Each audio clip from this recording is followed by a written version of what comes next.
Narito na guys ang ating balsamic vinegar adobo. Ayan, tignan nyo naman. So tender, so yummy. Hey guys! Welcome to Master Che! Today meron tayong bagong recipe gagawin. But before we start, please don't forget to like and subscribe!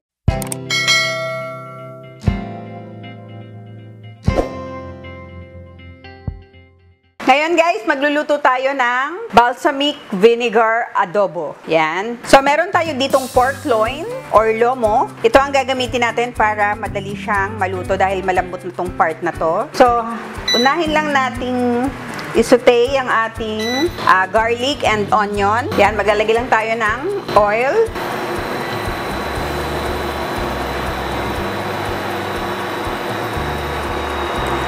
Lagay natin ang ating garlic.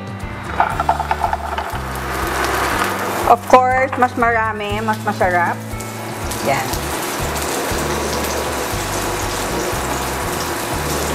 Hintayin nating lumasa yung ating garlic sa oil para talagang masarap itong ating balsamic vinegar adobo.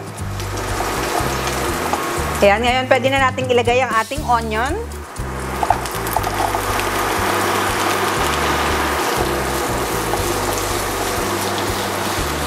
Yan, ngayon, habang hinihintay nating mag-caramelize ang ating onion, titimplahan naman natin ang ating pork loin. So, maglalagay tayo ng salt and pepper. Habang hinahalo-halo natin siya.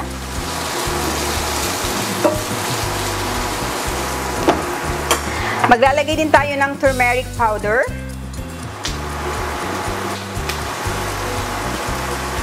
And cumin and oregano.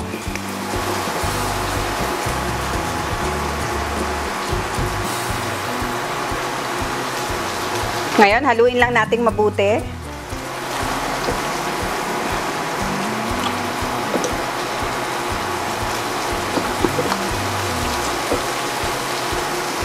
Yan, balikan natin ang ating onion and garlic. Ngayon, ilalagay na natin ang ating lomo na tinimplahan na natin. Yan, lalagay lang natin dito.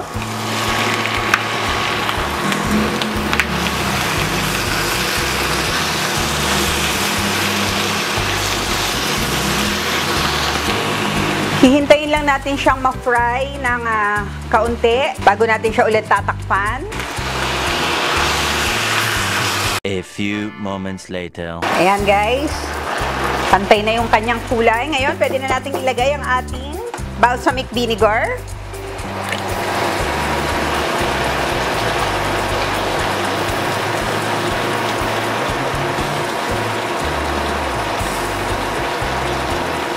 Pwede pa tayo magdagdag ng pepper. Ngayon, hahaluin lang natin.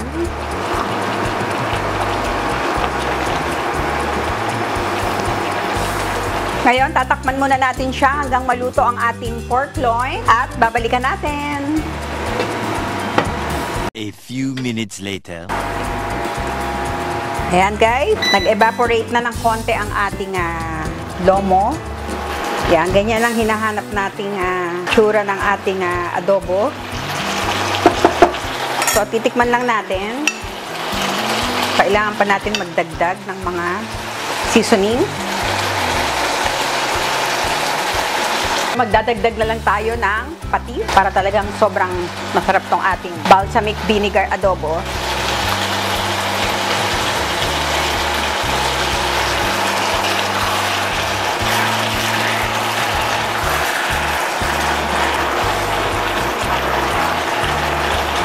Yan guys, and that's it. Magpi-plate na tayo.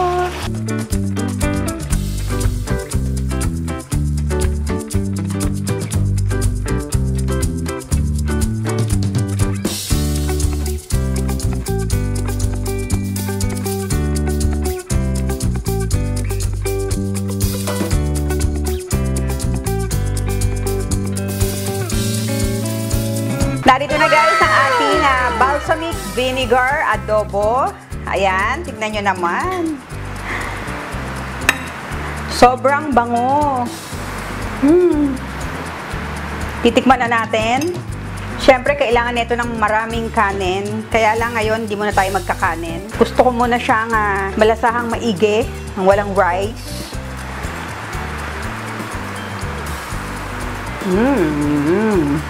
Oh my God.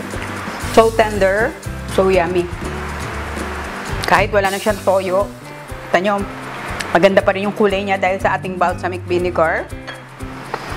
Sobrang yummy niya, guys. Tapos medyo may pagka-matamis siya dahil siguro sa onions na nilagay natin, maraming onion. Kaya ang sarap lalo. Grabe.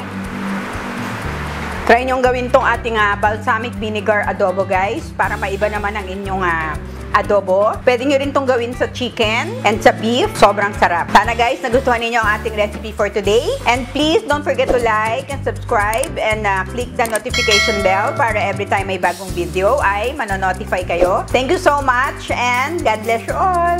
See you again next week. Bye!